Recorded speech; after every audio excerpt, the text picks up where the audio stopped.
Hello everyone and welcome to Story Retold. This is my reaction to videos I made when I worked at Her Interactive. This was released November 26, 2013, and the video is the creation of a game character. A little context for you. I made this video. You don't see me in it as often because this is more of a documentary style video. It took me a full year to capture all of the content and get all the recordings that were seen in this. So this actually took place over the course of a full year for pretty much the entire process of a character creation, from the very initial concept all the way to the point the game launches. So let's take a look at it. I was very, very proud of this video, and I'm sure I've got a lot of stories to tell here. So here we go. So one of the most critical things in all of our games, one of the things that our fans love the most, is of course the mystery itself and the story, but what really brings it all to life are the characters that you get to meet and that you get to interact with.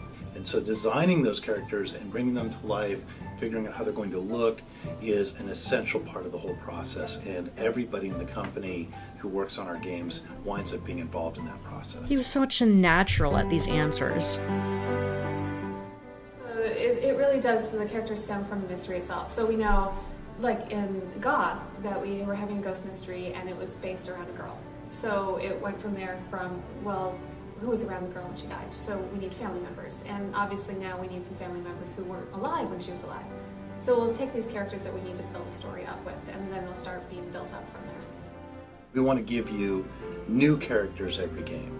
While we like to have some continuity with older characters coming back into our storyline in some way, part of what you get to do every game is meet these new characters. And our characters are depicted realistically, but we still want to give them the kind of character and notoriety that would be, that makes them stick in your mind, that makes you have favorites, that makes you think that could be the suspect.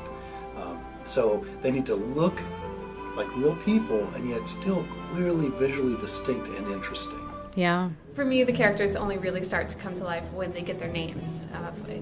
Up until that point, they're kind of a nebulous entity. It's, you know, the daughter or the mother or the sister. But when you finally start to get, that's Jessalyn, that's Charlotte, that's Harper, you can really begin to see who they are in your minds.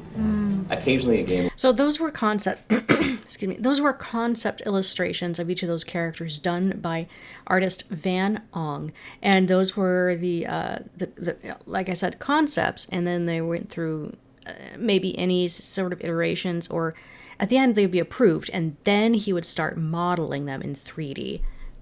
We'll call for a little more research. The deadly device, I did a lot of reading up on Nikola Tesla, so I could sort of make sure he was present in the game.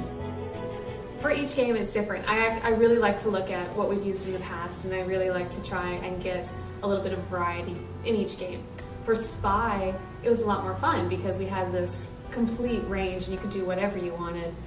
So once we have their general person reference, I get to go clothes shopping. And it's a lot more fun for the girls than it is for the guys, partly because the style for the girls is just, you know, there's just so much more to choose from.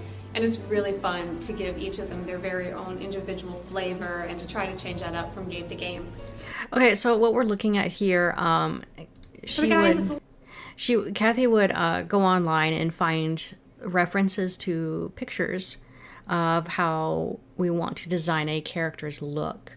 And so all these elements were pulled from the internet and presented here. You can just cropped out, but this is part of our wiki page that would be seen across our office and only within our office.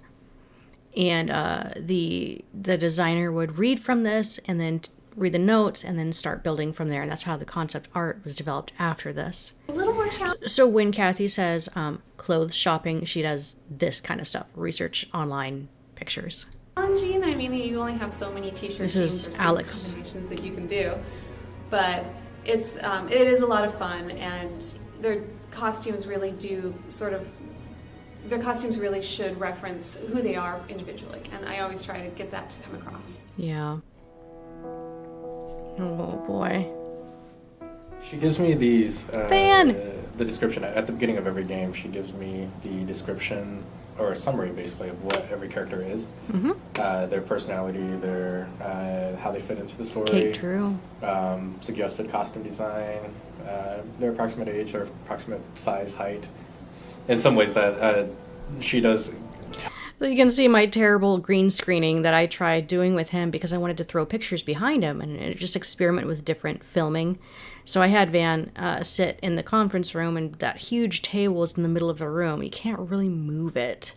So that's why his angle, for the designers out there, his angle is more like profile rather than 3/4. I was preferring to go with 3/4, but he was facing me when he was talking, and I couldn't exactly sit on the table. It was in the way. Anyways.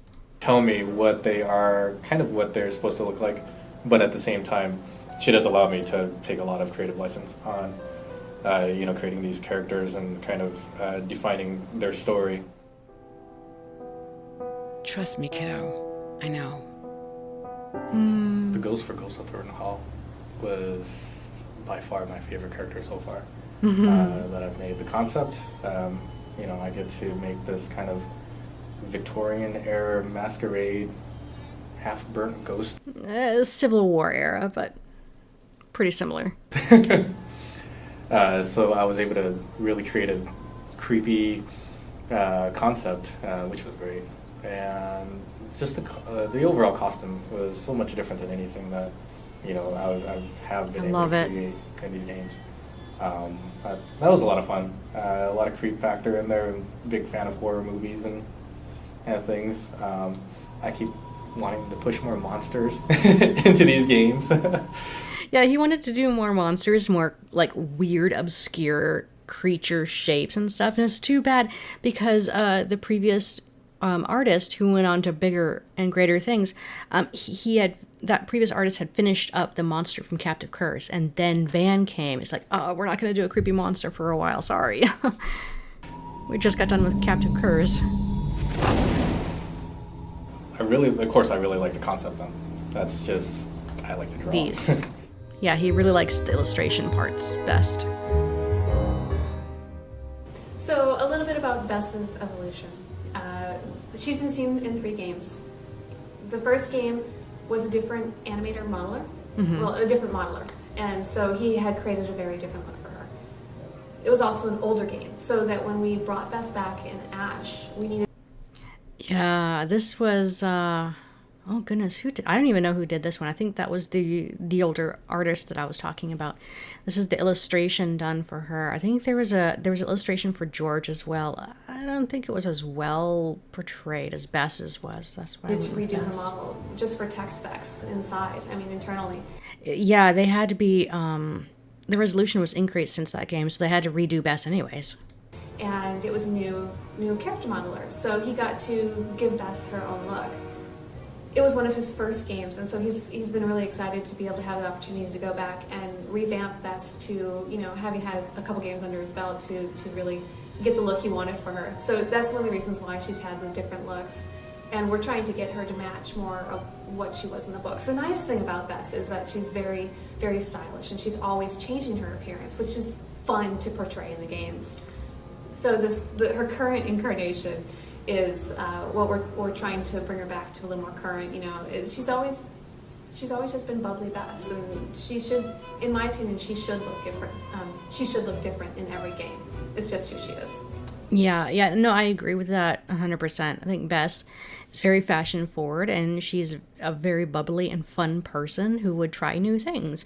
And yeah, when she references Bess being closer to the books, a lot of the books, this is not fair to Bess, a lot of the books teased her about her weight, how she was just 5 pounds too heavy, or whatever, or slightly plump, are some of the words that were used in the books. And I think it shamed that the writers shamed that back in the day.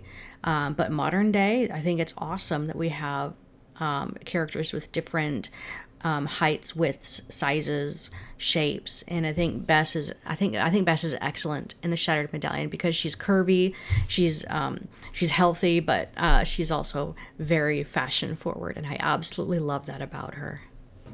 I guess redesigning Bess.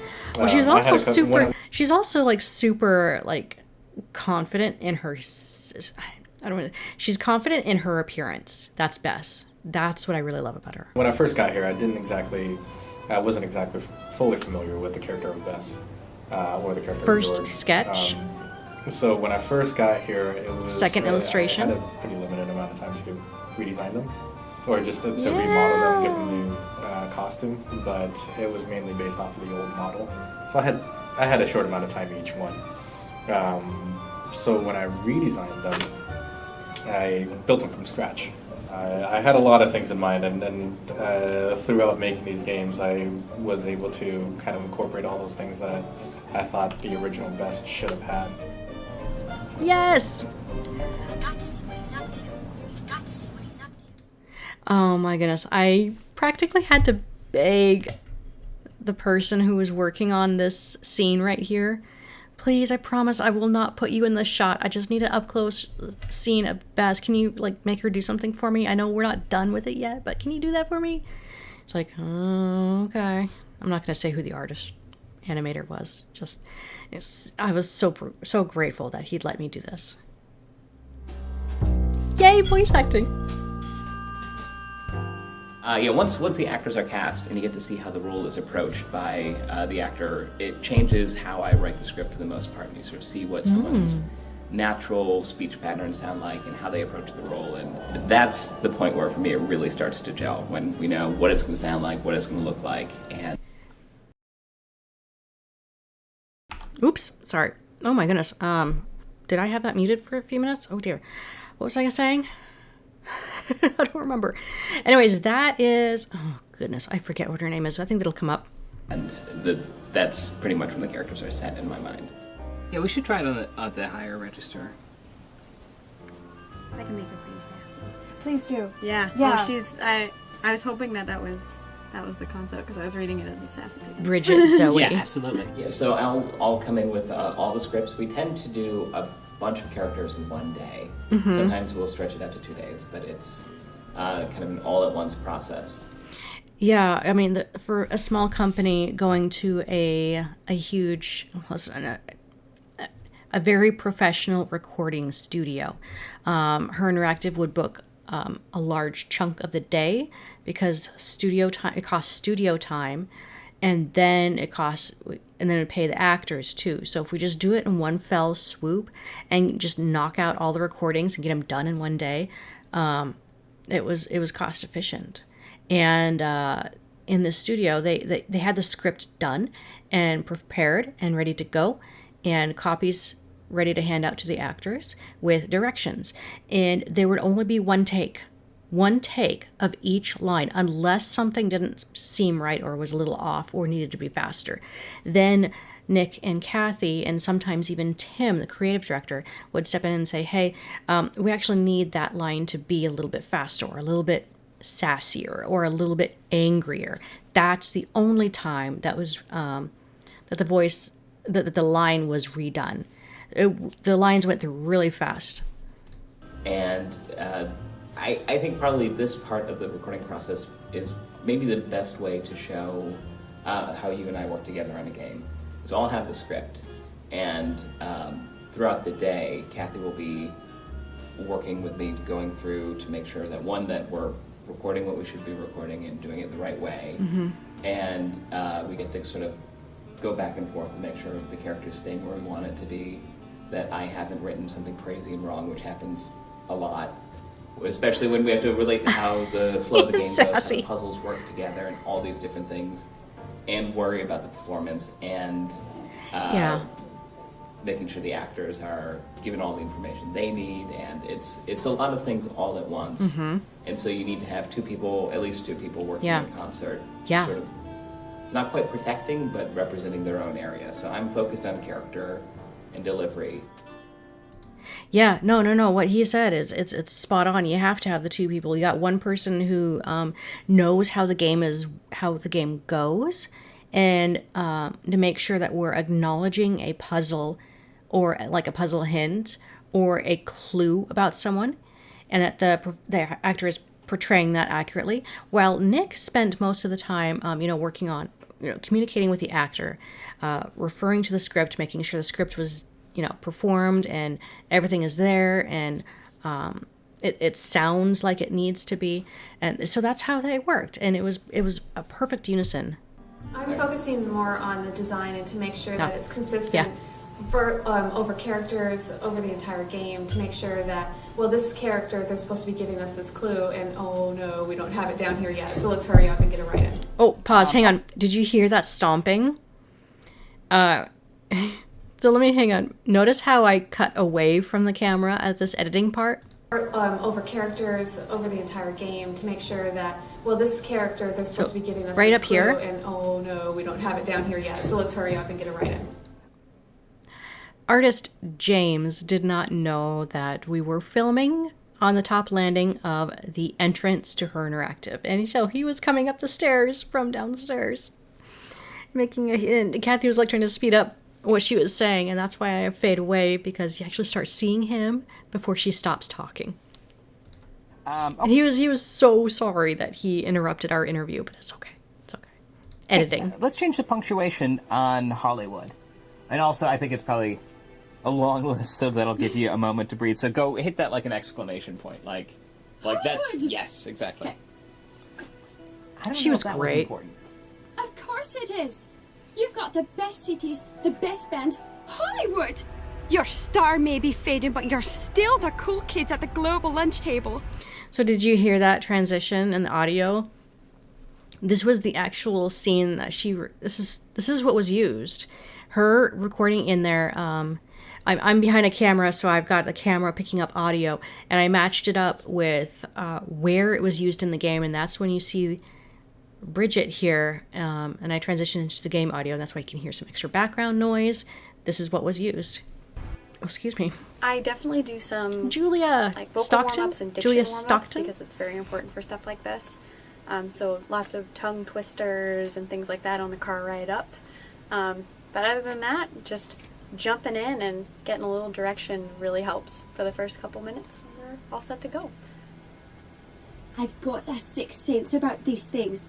I saw a guy on the train. I just walked up to him and said, "You're from Belgium, aren't you?" He wasn't, but he should have been. He just had that look. Can I follow you around for a whole lot? I've done Southern before. That's definitely one of my favorites. Irish is a wee bit different. It's a lot different than the Scottish we were doing earlier, because it's a lot forward in your mouth. For the She Scottish actually did a few more, but for the sake of time, it made sense to show this. accent, there were definitely a couple moments where I wanted to rein it in a little bit more and do a little more practicing. You are a spy! I mean, no, you're not. But you are! Hooray! Yes. Okay. But no, that's fine that she wasn't as perfect at the Scottish accent as she wanted to be, because the character is not Scottish. It's an American posing as a Scottish person, so it made sense. Extra characters, So in yeah. most of our games, there's some ambient audio and ambient voices that we need to create that help bring the scene to life. They're not leading roles, but we need to hear those voices to be reminded that there are other people in our world. In Spy, the Silent Spy, we have the pub, and when you go to the pub and the outside the pub, you can hear people in the pub. And in that case, it's actually members of the team here at Her Interactive who went into the studio and talked and sang, actually, and that's what you're hearing are people from this Yep. team helping kind of fill in the ambiance of that scene to bring it to further life. The cookie order shows up down there. Sweet. Make it exactly as shown if you want to get paid. The more cookies you make, the wealthier you get. And that was in the game. Oh, hang on. Okay, so that's the audio engineer who worked at the recording studio.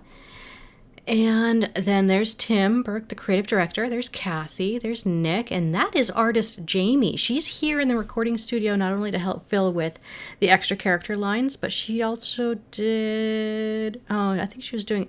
For another game, she was Gracie, the recording publisher, on the recording machine in Sea of Darkness again. She's done various other voice acting help, too. Okay, hang on. We've got Jamie, artist Jamie right here. And there's Alex, a programmer. Josh, you've heard his voice a few times. He was Nico and Bert Eddleton. Bert Eddleton in Sea of Darkness, Ned's friend. And he was also Nico Nico Jovic in The Deadly Device. There's Lara. She was actually really into karaoke and she could sing. So she led us in this. And then I don't see, who is this over here? I can't tell. There's Stuart, and then there's me, and I forget who's over. I think there was another person over here. I mean, let's see. Like build up, but once everyone's in, then we start doing it sloshier. Yes. Okay. Oh, that's Jean. That's the sister of Kathy. She was a QA lead. Oh, you take the high road and I'll take the low, and I'll be in Scotland a 40 for me and my true love will never meet again on the bonny, bonny banks of the Lowland. Oh my gosh, you guys. I loved that so much. We had such a good time doing that. Oh. And in the process of putting the game together, we essentially do what films do, which is editing.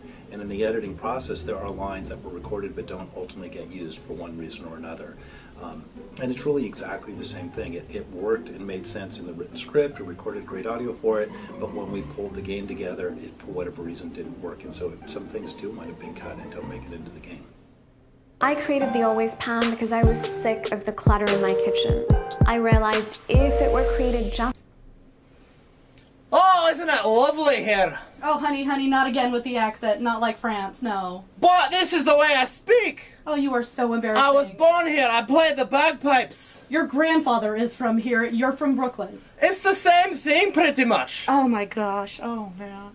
Just stop. Just stop. I'm going over. I cannot stop. I'm going to leave you here. Isn't it lovely? Oh my god. It's I'm lovely. Not Oh, the fresh air. I'm so not married. And the locks, the lovely locks. I knew it. I can just hear the bagpipes on the wind. Oh, I think I hear a sheep bleating over there. We're going to Disneyland next year.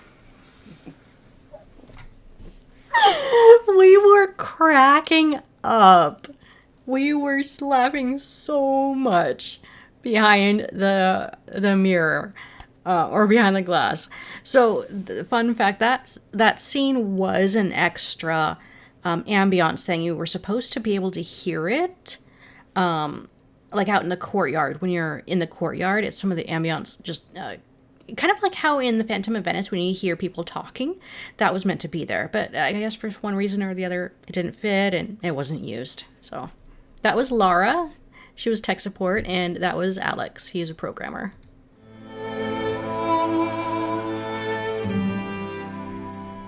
So one of the things we do with our characters is that they're very much handcrafted. We create the initial concept art through traditional medium, and then once we've approved how they look, and then we turn those into 3D models that animate. And then the next kind of handcrafting is the animations, and specifically... Okay, there's Kyle. He is the lead art director. He is the art director, art lead. His title was art director.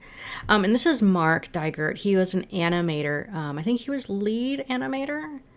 But what he is showing right here is like when you're all being all wonky with his arms. So what happened is that the system that they were using, the program they were using, if you weren't the right height in relation to the character that was being modeled, the program would skew the art and then shrink areas where it doesn't seem necessary, like your neck, and then your arms would end up looking like this.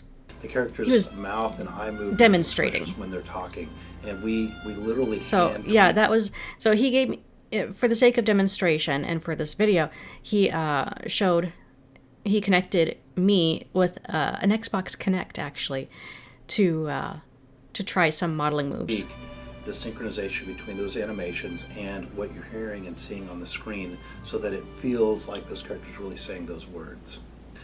I think the character development process and the way it ties together the storyline, the mystery, and the game design, and the artistic talents of our team really highlights how the collaborative, creative environment we have here works when it works really well. Because all of those different pieces come together and help bring those characters to life. Yeah. And I think it's the fact that people love some of those characters or remember them so distinctly. It's a real tribute to that collaborative process. Dare to play. Oh man. No, he spoke truth there. It's because the team was so passionate about what they did, and they were fueled by the excitement from fans. They poured their heart, soul, blood, sweat, and tears into the art of the games.